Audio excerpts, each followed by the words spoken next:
Welcome to Friday night, Friday evening, starting the weekend. Welcome. And if you can, in the chat box, let us know where you are connecting from. Felicia, great to see you. Esther, Ina, yes. Great to see some beautiful faces. Sanela, Alessandro, buonasera. Si, Danielle. And Tatiana, fantastic. Tatiana, we're going to meet in Madrid very soon. Yes. Valerie, New York, hi. Oriane, and Christina, long time that we haven't connected. Anna, Madrid, welcome. Fantastic. And if you can, in the chat box, just let me know where you are connecting from. Olena, yes. Ruth, yes. Beautiful to see you all this evening. I'm getting my chat box up. Now, can I just say, everybody, we are going to be live streaming this evening. So if you prefer not to be on the camera, I do understand. If you're okay to be on the camera, just to let you know that we are going to go live this evening. So we're going to go onto Facebook, we're going to go on LinkedIn, we're going to go everywhere, because I think we all have a very strong message to get out there in the world. So thank you for being here. This evening we are going to go into the question of how can we always be the coach educator? And this, I think, is one of the questions that I am asked by many of you who do the first course, and then you are kind of applying it and implementing and trying to understand, how can I always be in the shoes of the coach, and how can I avoid going back into that directive teaching style? So that's where we're going this evening.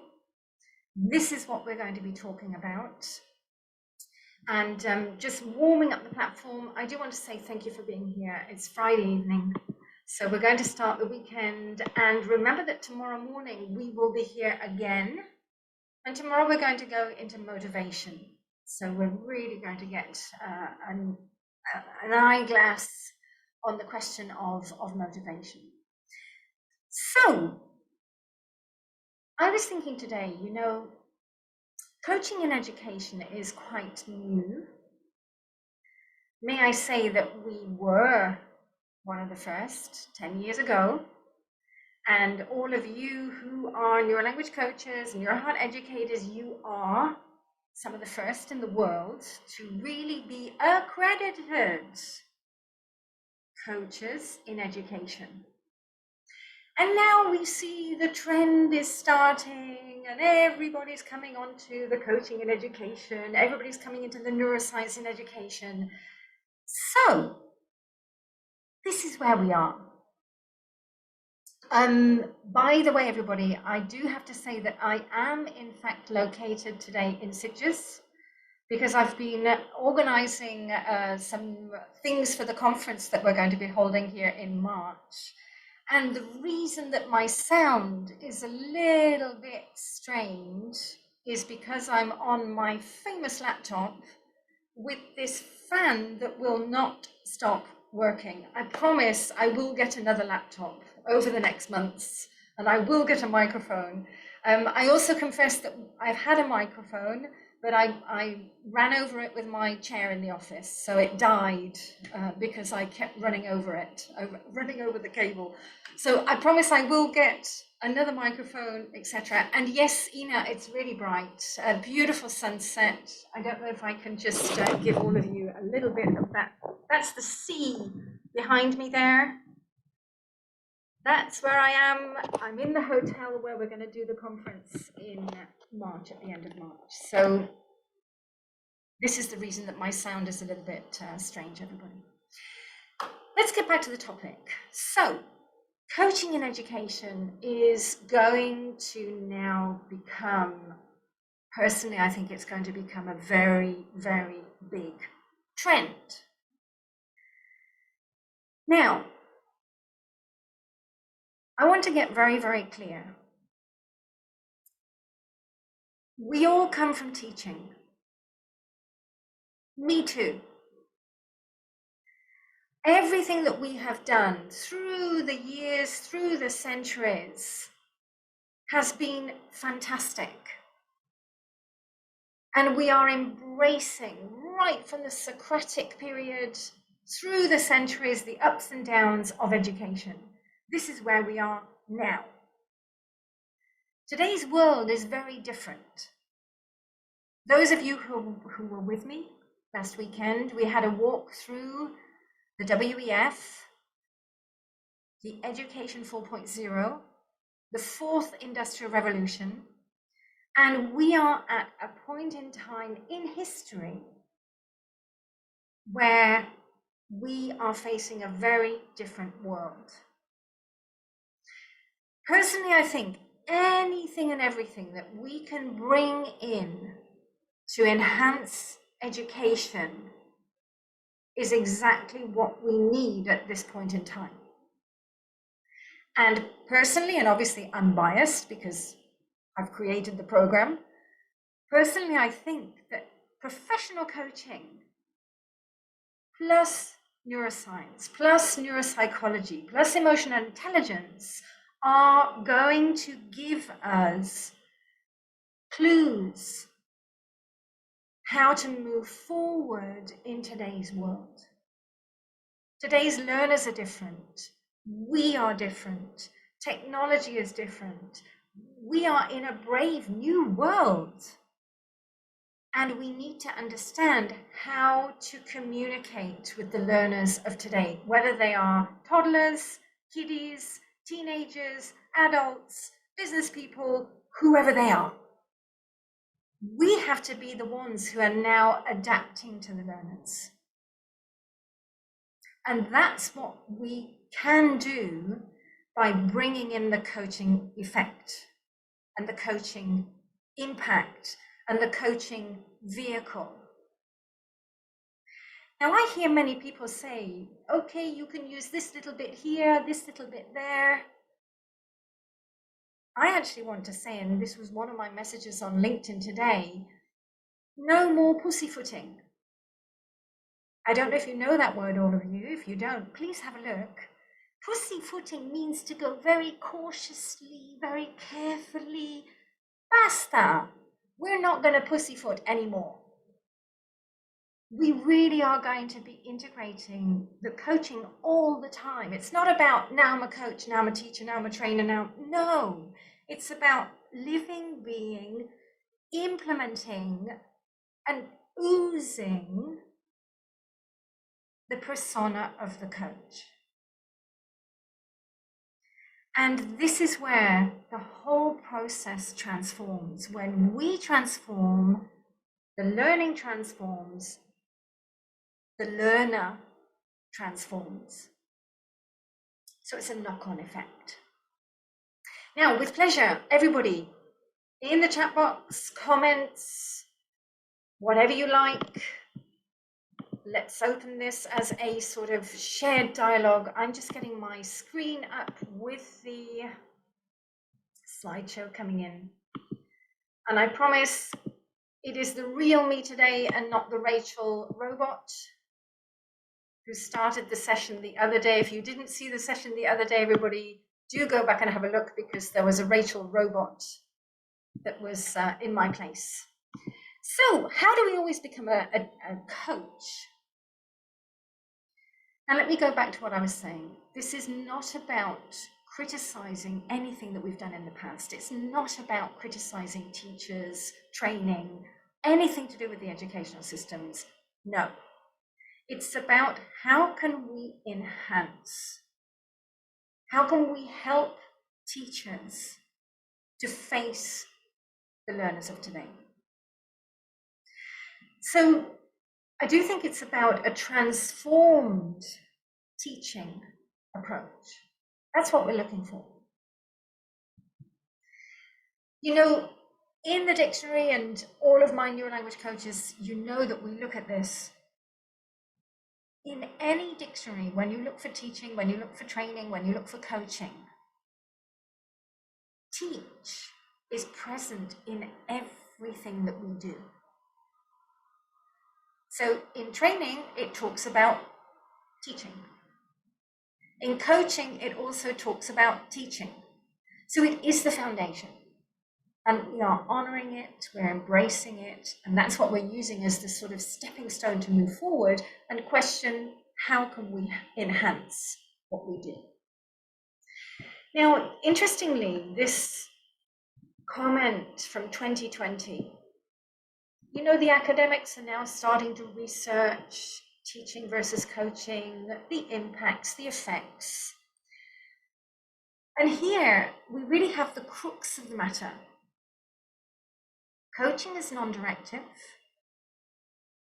and it's not about telling people what to do, it's about being a soundboard, whereas teaching is directive. Now, if you like, if we look at teaching as transferring knowledge, we're doing that using a coaching approach. So when you bring in coaching, you're bringing in coaching from a different dimension. You're bringing it in from delivery, from conversations, from style, from impact. But it really is about using the coaching to transfer knowledge as well as provoke the learner to find their own knowledge.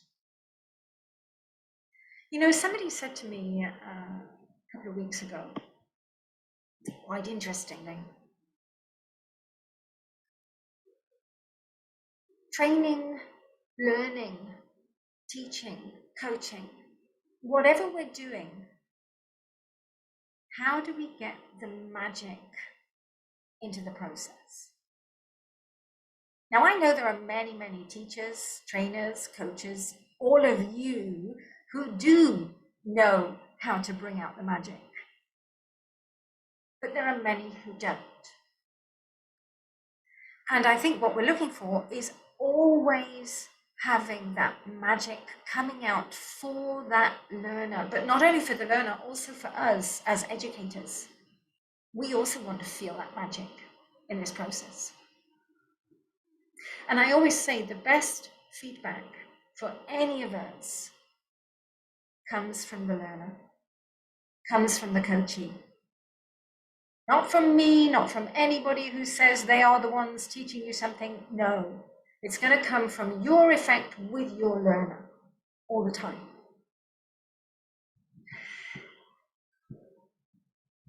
You know, it was about 2015, 2016 when I came out with this table. It's actually in my first book, in the language coaching book. It's also in the research paper by Dimitris Thepos, who was one of the first to do the research papers on the impact of neurolanguage coaches in the world in 2015. And I have to say that this table has had a lot of criticism, attacks, welcomes, being embraced. You know, it really has been, I think, quite discussed. Now, my intention with this table was to demonstrate on the right side the extreme of coaching. Sorry, on the right side, the extreme of teaching. And when I mean the extreme, I really mean the conservative, traditional, extreme approach, which I know none of you are in. However, there are pockets of the earth that are still in that very strict teaching mode. Now, on the left side, what we are looking for is very much the coaching approach. And those, for me, were the key points to bring into the learning process, in particular, active learners, engaging, getting the learners committed, normally no books, because we know that the brain loves real and personal. This is how we need to sit with the learner and be the resource. I know that all of you have enough information in your brains to actually sit there and be the resource. And you can use the books as side effects, self-study, stimulators. But when we are with the learners, how do we make it magical? We make it magical by having this interaction, this involvement. With one of my groups some weeks ago, I mentioned the film, I believe it's called Agora. Have any of you seen the film Agora?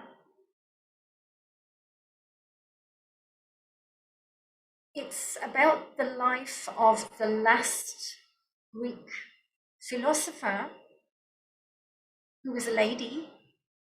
I believe it was the philosopher Helena.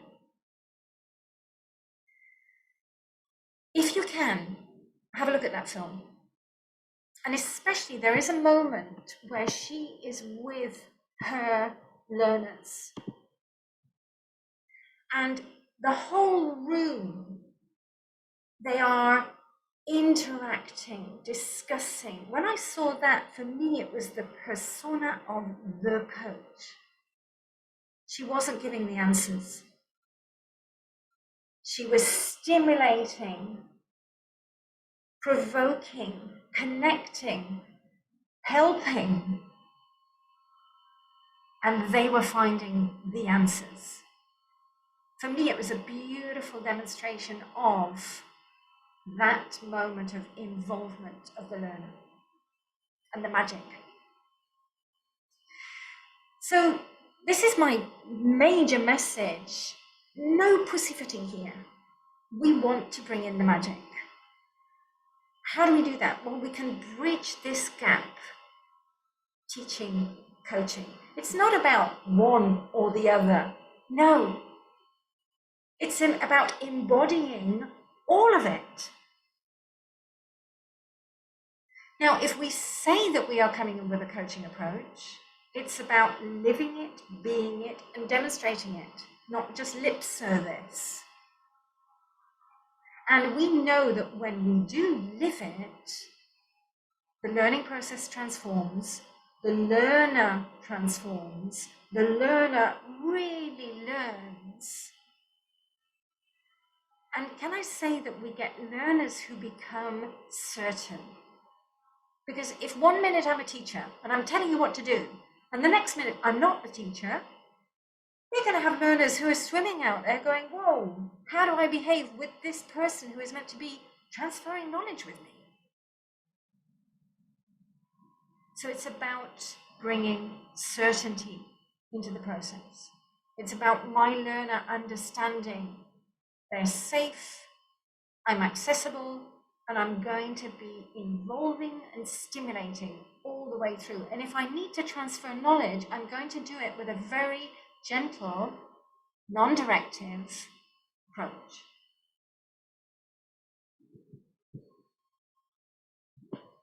How are you all doing out there? Just checking in if you're all awake. I know it's been a long week. Right, now, let's go into some of the nitty-gritties. I know that quite a few of you are already coaches, professional coaches, neurolanguage coaches, neuroheart educational coaches, ICF coaches, other types of coaches. So I know that you are already coming into this topic. Now, why use coaching? And I think we need to be very clear, why are we bringing this in? Notice I'm using the word why, everybody. Let me change it. What is the reason that we're using coaching? Well, as I said, I think we want to get back into the magic. You know, we are, as we said, we're living in a very confused world, difficult world. This week it seems that we're living in a world on the brink of war, even more war. So we're coming out of a pandemic. We've got teachers who are absolutely affected by the last years. We've got learners who are absolutely affected by the last years. We've got interactions which are, I'm going to say, stifled because we haven't socially interacted over the last years. And we're learning, at the moment, we're learning how to come back together again. We're learning how to communicate again. We're learning how to communicate with technology, without technology, wherever that might be. We're learning also now that we've got apps and programs that are also going to communicate for us, like this chat GPT, is it called? You helped me with that the other night, I've already forgotten. So we want to get the magic back. Now, coaching actually implies learner autonomy. I mentioned the other day, and I'm going to repeat it now. Probably you could say I was a school dropout. I left school at the age of 16. School did not help me. I was too rebellious, can I say? I was too individualistic. I was too autonomous. And I didn't fit into the boxes. I didn't want to fit in the boxes. So I left when I was 16 and went out into the world. At the age of 24, I went back to study. And when I went back to study, I went back and I was studying by myself. I connected with the University of Madrid a distancia. So I was on a long distance university program. I got my access to university. I did university for 2 years, long distance. Then I went back to the UK and I did 3 years at university, but doing very much a lot by myself. And all of my learning has been focused on me, solitary learner, autonomous learner. And I actually believe that all of us are capable of this. The problem we have is that we're not told this from being a child. From being a child, we're directed into this is how you need to do it, and somebody needs to tell you. Now, when you come in with a coaching approach, your coach is walking with you. I wish I'd have had a coach in those years. I wish I'd have had somebody saying, okay, Rachel, I want you to go and run away and do it. I'm here if you need me. And if there's something you don't know, I can help you with it. How I wish I'd have had that on the way. How many of you wish you'd had that as well? And maybe this is what we can imagine that we're going to be helping children with in the future. We're helping them to stay individualistic, autonomous, understanding themselves, but we're there for them. And that presence is almost like the stabilizers on your bicycle, you know, the tricycles that we had? The coach is the stabilizer with you. These quotes, T. Doyle, the one who does the work is the one who does the learning. We have to stop doing it for them. And one of the major issues, and may I say also affecting teachers' well-being, is that teachers are doing too much for the learner. And on top, the learner is not learning. So the more that we can stimulate them to do it, the more that they take ownership and autonomy, the faster and more effectively and more efficiently they're going to learn. And honestly, I think all of you as neurolanguage coaches out there, you've seen that effect. Now, Sheldon and Casson, this was back in the 70s, 80s, this research demonstrated that self-regulating, autonomous learners setting their own goals are much more likely to achieve the goals.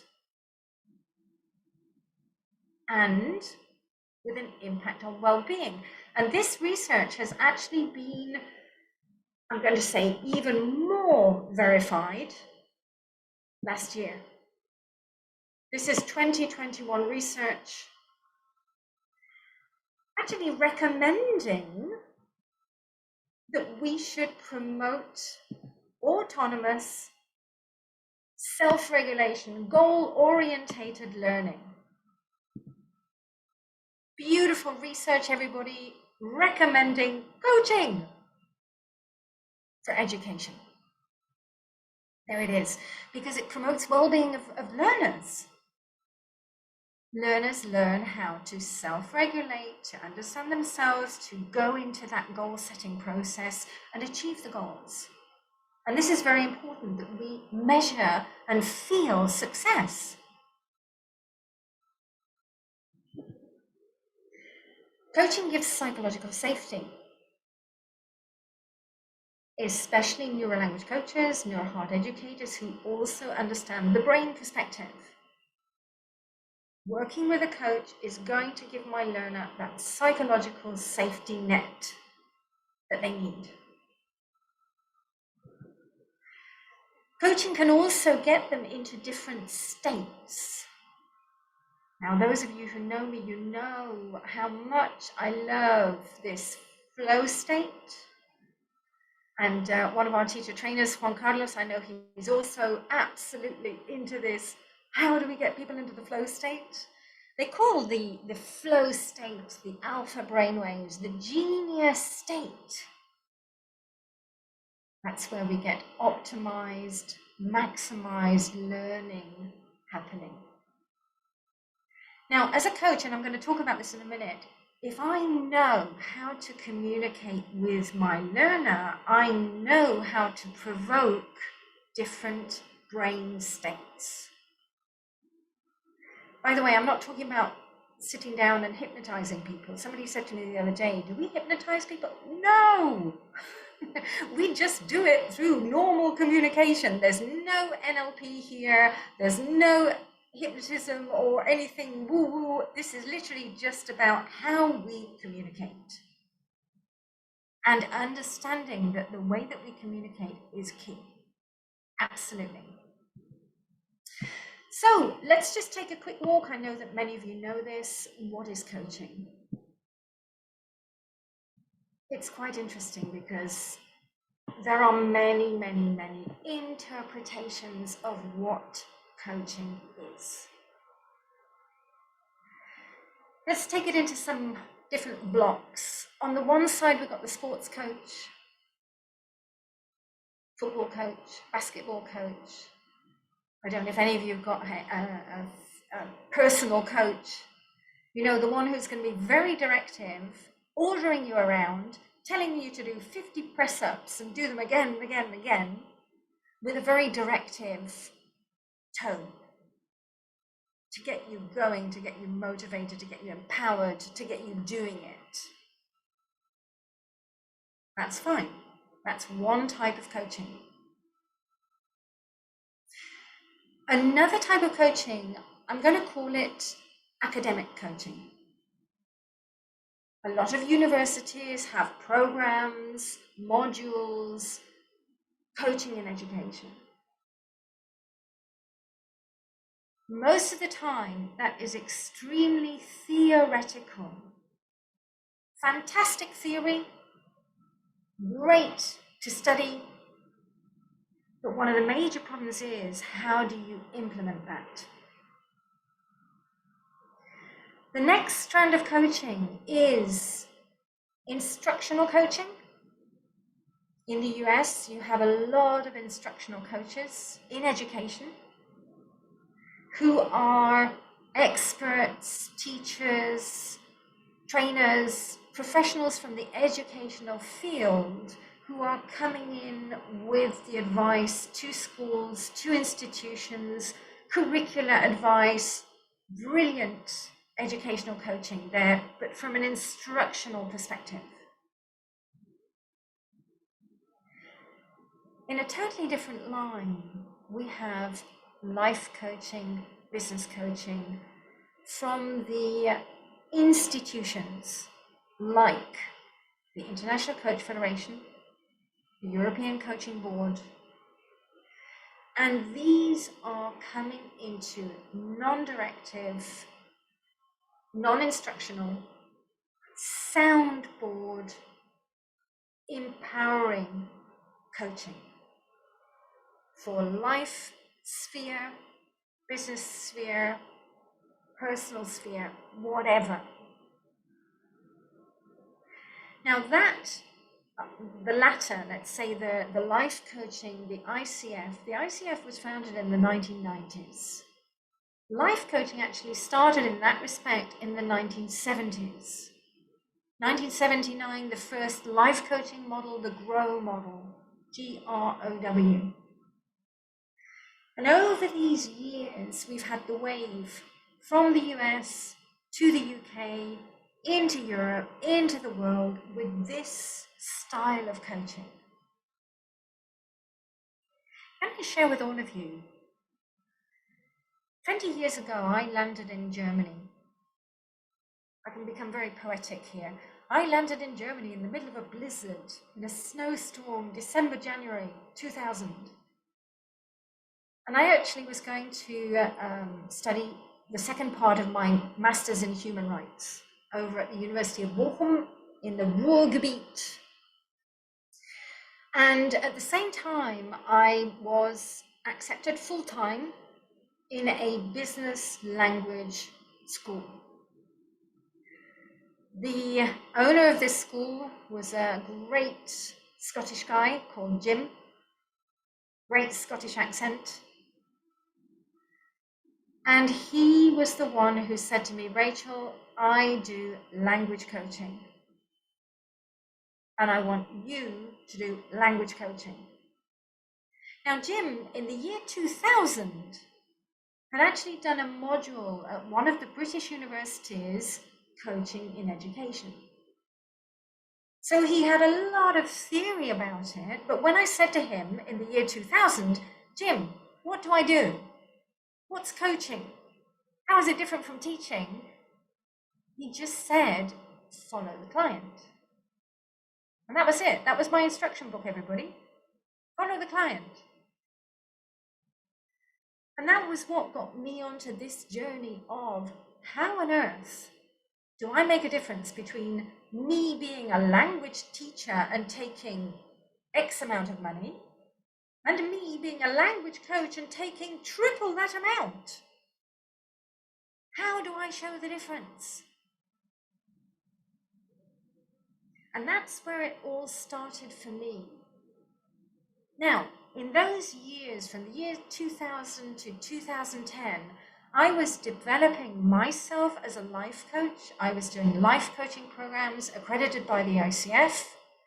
I think many of you know I did David Rock's results systems coaching with neuroscience, etc. David is a brilliant, brilliant professional in the neuroscience sphere. He is head of the Neuroleadership Institute in the US, in New York. And my journey just grew and grew, but with a lot of resistance from companies and corporates around me in Germany. Because I was continuously being challenged. Ms. Paling, what's different? What's the difference between you as a language teacher and you as a language coach? Where is the difference? And a lot of people in those years challenged the fact that we were bringing coaching into the learning process. Because in Germany in those years, and I think still, and in France as well, coaching was part of educational programs, university degrees, 5-year programs to become a coach with psychology and all of the demand, everything else in it. So of course, there was a difference between a 3 to 5 year program to be a psychologist, a coach, and all of that, and an ICF accredited program. Nowadays, we can see the integration of the ICF programs more and more across the world. When I first got the accreditation in 2012, 2013, we were one of the first, and now we're seeing that more and more are coming in with the ICF accreditations. Now, I want to be very, very clear. We are not training as life coaches to work as life coaches. We are training to get the skills, the competences, the structure, the standards, everything from coaching to instill that into the educational learning process for language and now for all different topics. And underlying all of this, everybody, anybody can call themselves a coach. It is not a regulated business. Now, as you can imagine, those 10 years, 2000 to 2010, I was really heavily criticized from companies. What are you doing? Why is it different? What's the difference? But that, I'm going to say thank you to all those people that challenged me, because they made me sit down and crystallize a concept.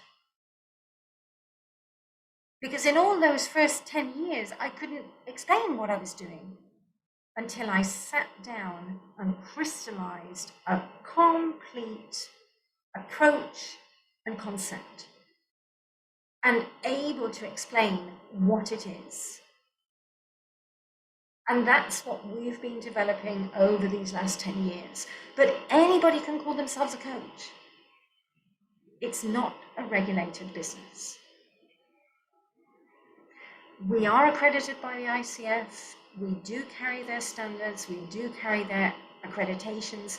And the credits that we are carrying on our courses, there are many of our new language coaches who have then gone on to further their life coaching education and become life coaches. And they've chosen that as a different pathway or as an extra pathway.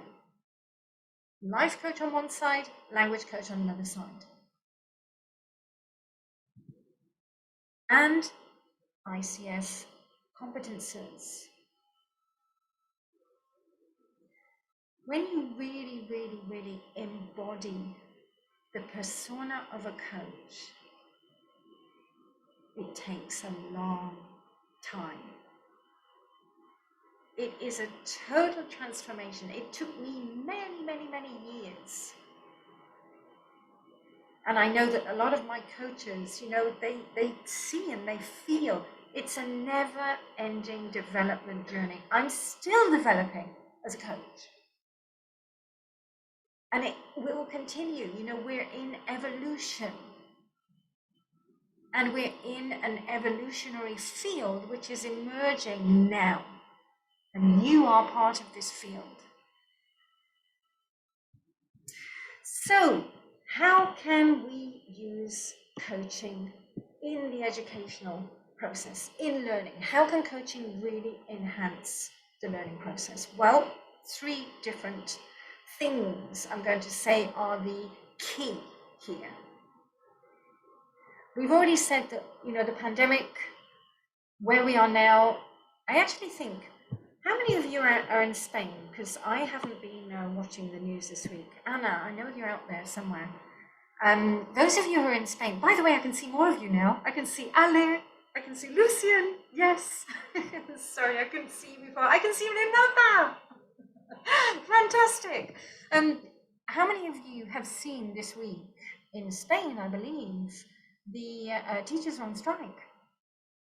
Have any of you seen that? There's a kind of a revolution. Ruth, am I right? They're all on strike at the moment, aren't they? There really is a revolution happening at the moment in education here. And by the way, I'm extremely grateful because I have actually been called up by one of the communities in Spain, the public sector. And in February, March, I'm going to be working with public sector teachers who have asked for me to work with them. So yes, wow, fantastic. So we've got educational revolutions all over the place at the moment. What can coaching do? Coaching can really help teachers to come into teacher well-being. Because as a teacher, we are absorbing so much. We are giving so much. And it is a question how to avoid burnout, how to avoid wanting to leave the profession.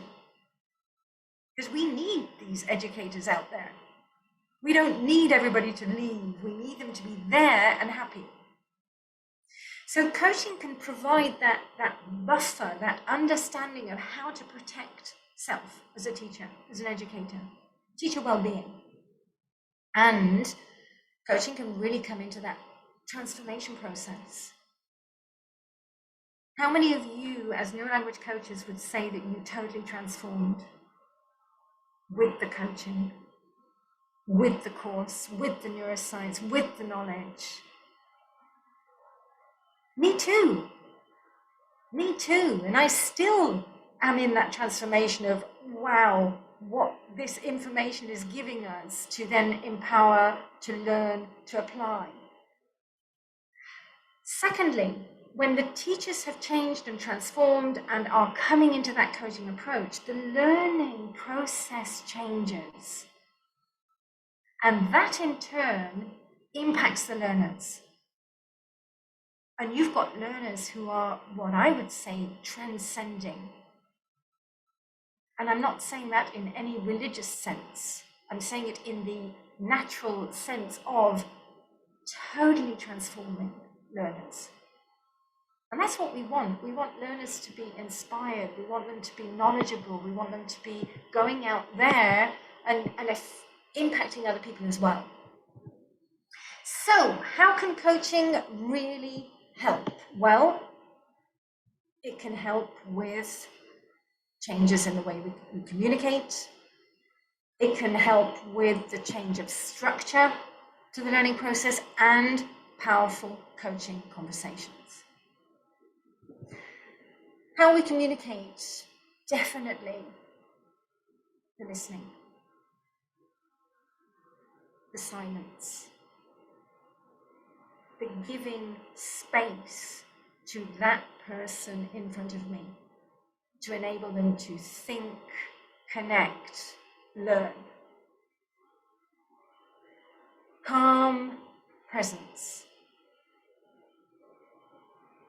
The calmer I get as the educator, the calmer they get as the learner. And understanding what questions to ask when. Understanding when to bring in compassion and compassionate conversations.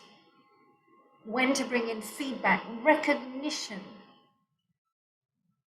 We don't recognize each other enough. We don't recognize our learners enough. We've got learners who are skeptical when we give them positive comments. They're skeptical. They don't believe us. That tells me that they're not used to it. So we are very, very much into conscious communication. You know, in many other of the presentations I've given, I often talk about the impact of words. Positive words really demonstrated to impact the brain. We have the research to show it. So we are aware, I would even say we develop a sixth sense, and we learn which words to use. We learn how to understand if there is an emotional trigger, and also how to calm those triggers down with key expressions or even key lines that we know are going to bring that instant calm back to the learner. And at the same time, arousing curiosity, bringing in variety, bringing in novelty, because we know curiosity, variety, novelty, dopamine. So we understand that everything that we do and say has an impact. Then we look at the structure of learning. Now, in neurolanguage coaching with language, we are very much focused on finding the motivation, setting the goals, finding the activities to get the goals, working on them, goal review. And that's how we're learning. And in fact, we could change that into a spiral, because every time they learn and they do a goal review and they get that success, then they're moving to the next one, then they're moving to the next one. So they're actually progressing. By the way, I couldn't resist this little man that I found on my 3D inserting on my program. It was like, wow. So please forgive him. He is there in the background, but I loved him to just highlight the goal setting process. Now, I know that we do this with language learning, but we also can do this with any topic in schools. And in the NeuroHeart educational course, we demonstrate how to bring in that goal setting process for mathematics, physics, biology, breaking it down, finding the activities, and really going into finding motivation and why. Why are we learning this? Connecting it to the brain, connecting it to the learner's understanding of why on earth do I need mathematics? Why on earth do I need an algebra equation here? And once we've got past the why, then how can we break it down? But in a very clever way, because we need to get them to take ownership. So as an educator, I need to create menus of choice. And we need to break down those areas so that I can get you to choose. And maybe I've got a class where I can get different groups in the class to choose, what are you going to work on? What are you going to work on? This is the big picture. How do we break it down and we get you all involved? And you get them all choosing what goal they want to work on and bring to the rest of the group.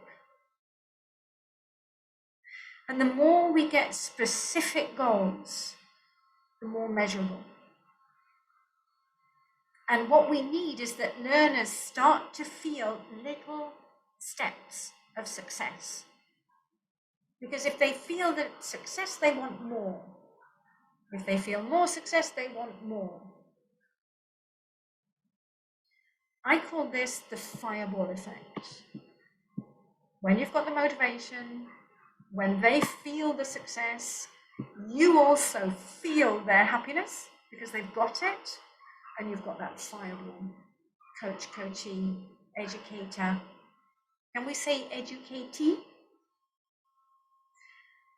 You know, as an ex-lawyer, that's one of the ways that you use the two different sides of the contract, you know. So maybe we could invent a new word. We've got the educator and the educatee on the other side. Going to be a new way that we talk about our learners.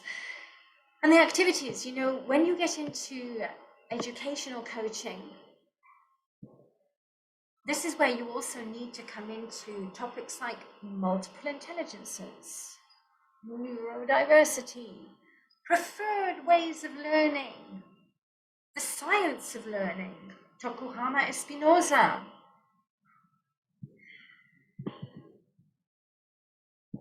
Activities are key because that is how they are embodying learning. So we've got the goals, what do we want to achieve? We've got the actions, how are you going to achieve them? And in a goal process, we need the time period and we need that goal review kicking in. Now, if I'm an educator, there may be a first introduction where I have to transfer knowledge. And I might be transferring the knowledge first, and then we get you with the goals, activities, and going to achieve those goals. But When I come into transferring knowledge, I need to do it from that coaching style and approach, involving the learner. So we're no longer standing and regurgitating information and monologuing it. We are dialoguing it all the way through. Not only are we dialoguing, but we're also giving you a bit and getting you to try it and play with it and give it me back. Because the best way for people to learn is by them teaching it. So whenever we go into that process of transferring knowledge, we want them to dialogue it back, to implement it and use it and apply it with us. And that's going to come through these very powerful coaching conversations. Now, I do think that in some ways, coaching is about also bringing in improvisation into a teaching space, if you like. We're really going to come into that dancing with the learners. So teachers actually then become more equipped to follow what the learners need. Whenever I have a course, and many of you probably have discovered this, whenever I do a course with any of you, you've got an agenda, but sometimes I'm not following that agenda strictly. I'm following my group of learners. And, along the way, every now and again, I get somebody saying, well, next session we're meant to be doing this, this, and this, and this. And I often reply, the reason is we're going to do everything. Believe me, even if we had to add hours at the end of the course, we will do. But I'm following you as a group. And there are some groups that go faster, there are some groups that go slower, there are some groups that need a bit more here, a bit more there. I'm sitting in that space and I'm dancing with them. That's coaching. And that's the essence of coaching. And if there's one that has a problem, we're all going to come in and try and see how we can help.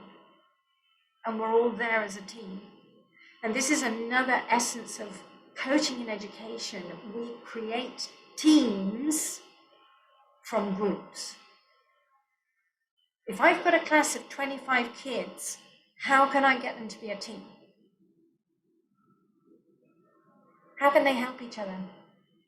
How can they feel safe with each other? How can they understand how not to go into bullying and attacking each other, and understanding social and emotional pain and the effect it has on each and every one of us?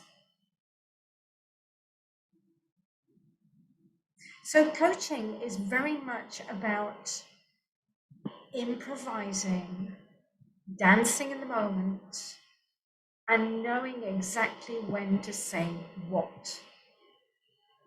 Now, I just want to hit upon the fact that we're getting a bit technical here, everybody. Two different networks in our cognitive regions, if you like. We've got very much the intelligence, the task priority network kicking in when we go into tasks. So this prefrontal cortex executive control network. On the other hand, we also have the default mode network, which is more coming into the social and emotional cognitive part. So as humans, we really have two types of reasoning. We have analytical, TPN, empathic, default mode network. Now, if I, as an educator, want you to use one or the other, I know how to stimulate the right questions to get you either to analyze or to go into that social emotional. because we are capable of both, and we're also capable of engaging both, but normally we tend to turn one off to do the other, and vice versa. It's like a seesaw. Knowing more about this, and knowing if I need you to go into an analytical discourse with me, I need to know how to ask the right questions. And I need to get maybe even both activated. So if I can get you analyzing, but also bringing in the emotional side as well, we're going to have more impact in that learning and in that transfer of knowledge and absorbing of knowledge. And more opportunity for creative insight, for the aha moments to come in. So powerful conversations also revolve around us knowing when to do what, when to ask what, when to provoke what.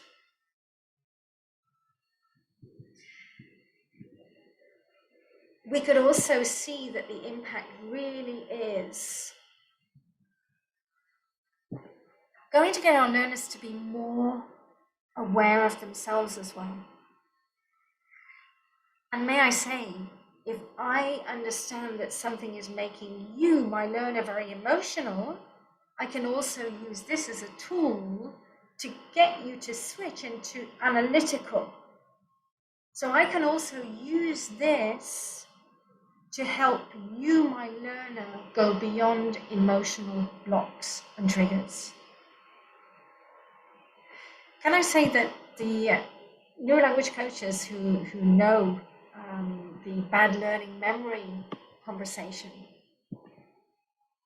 we have a very special conversation about bad learning memories, where we are trying to get the learner to really pick up that bad learning memory and get it out and evaporate it, if you like. And that's exactly what we do, everybody, because you probably get them into an emotional memory, and then we push them into a very analytical question. How would you have behaved if you had been a teacher? And as soon as you do that, they've switched from default mode to task priority network. And they've gone into analyzing. And that helps them go beyond that emotional response that they were having. And it works. It really does work. I've had this done on me as a coachee, and it's incredible how literally you get out of the emotion into that analysis, and the emotion switches off. So that's just an example of being conscious of the impact that we can help our learners to go beyond or to really feel. So teacher communication is absolutely key. And having compassionate conversations. We said earlier, we need to understand when to be compassionate, when to coach around emotional triggers, when to troubleshoot learning issues on the way, when to troubleshoot or talk about learning how to learn.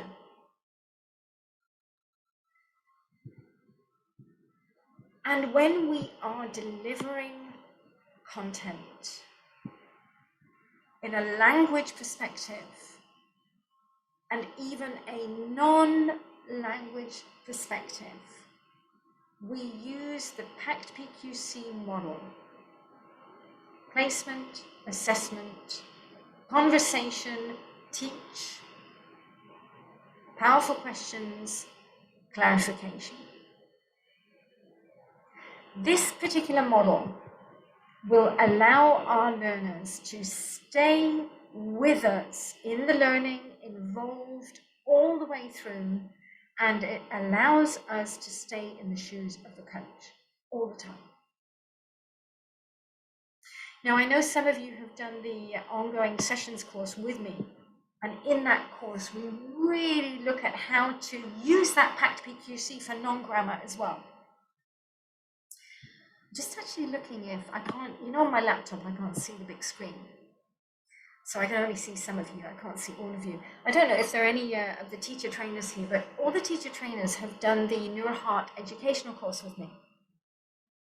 And I have to say that in that course, I demonstrate how to teach about chlorine. Non-grammar, non-language related, and I use packed PQC to bring information to my learners about chlorine. It's a chemistry topic. Now, I've had people on that course say to me, I hate chemistry. I absolutely hated it at school. I don't want to learn it. I don't know anything about chlorine. We've sat and done this conversation with packed PQC, and they've gone away from that conversation looking for chlorine in their lives. That's the impact that we want. And they came away with that magic and curiosity to say, wow, chlorine. That's what we want. No matter what we are transferring knowledge about, packed PQC can help us come into this very conversational, interactive learning conversation all the way through. Now, the secrets to that model: signposting all the way, bringing their brain with us every step of the way. Now we're going to talk about this. Now we're moving to that. Now we're doing this. Okay, now we've just done that. So all the way through, you're making sure they're with you. The second is we ask them first, what do you know about chlorine? What can you tell me about it? And you open the doors for them to dialogue. And if they don't know anything, no problem. May I share with you? And this very gentle permission to share new information with a learner. And it makes the learning process a gentle transfer of knowledge. Now, the other coaching conversation may be also compassionate conversations. And in fact, I've created this free model, which is what we use on that Neurolanguage educational course for teachers in schools. And it's very much when you have learners who are struggling or who have problems, issues, and we're coming in with the compassion to find out, discover what has happened, bring in the recognition, helping them to go beyond the issue and then moving into their solutions. So there are many coaching conversations that can really, really impact the learning. So we are coming to bring this to a bit of a close. And as I started this webinar today, I do think we're at that turning point in history. All of us, we're kind of looking and peering into the future and going, how is this going to go? And as I said at the beginning, for me, this is about, if we are bringing coaching into education, this is about bringing it in and no more pussyfooting. And recognizing what it is that we're bringing in and using it to enhance the learning process. Once a coach, always a coach. You know, it's very, very difficult when you adopt this approach, this style, when you transform, it's very difficult to go back. I don't know what you all think, but it's almost impossible to go back to who and what we were 10, 15 years ago.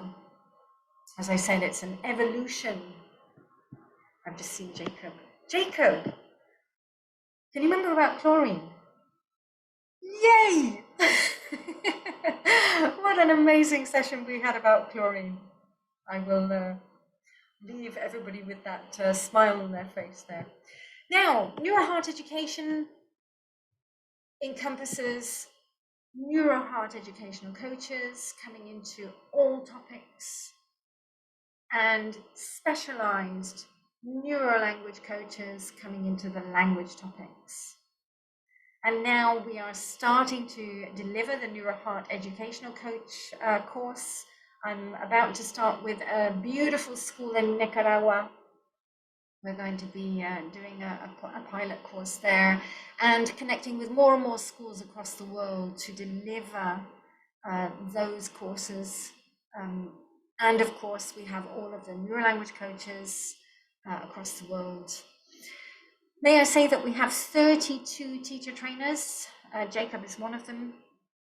Jacob delivers in Arabic, and we are delivering in 12 different languages across the world. And I believe this year we've got a couple more languages coming in, which is always, when you're a language passionate person like me, when you've got more languages coming in, it's like, yes.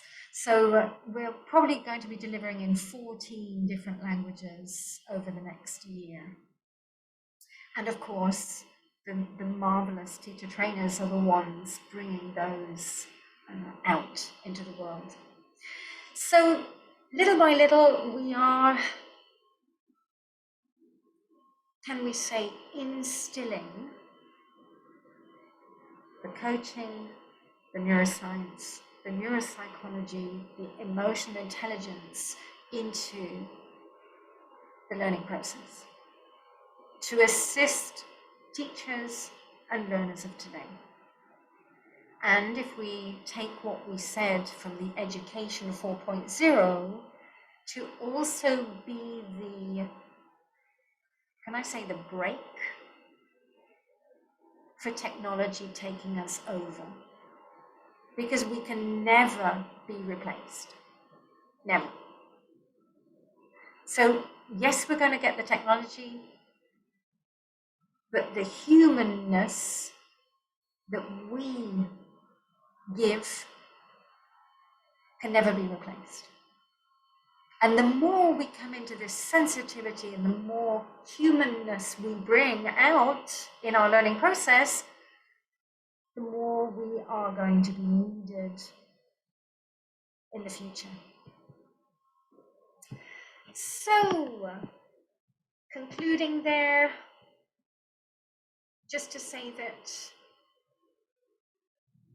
for me, line 3 is the most important thing here. You become the catalyst, the facilitator, and the sounding board. In essence, that's what you are, as that Neurolanguage coach, that educational coach. And just wrapping up now, everybody, we are actually, we're becoming a beautiful little micro world out there. Beautiful community of like-minded people, coaches. We do have the conference in Sitges in March for the Neurolanguage coaches, and we will have the NeuroHeart Educational Coach Conference online in June for the world. That will be open to the world. And this year we're going to be steaming ahead with the NeuroHeart Education Foundation, which will be then coming into projects, non-profit focused, trying to bring all of this into schools, institutions, universities that cannot afford training for teachers. So we want to be bringing that in more and more on a gratis basis. And finally, if any of you are interested for more info, do connect in. Do connect with some of our beautiful neurolanguage coaches in the audience here, because they have the knowledge of what we do and how we do it, and they have the impact that they are bringing to their learners. So I know that all of you really are bringing out that impact. I don't need to say any more, except for you and your learners giving that feedback to you and to the world.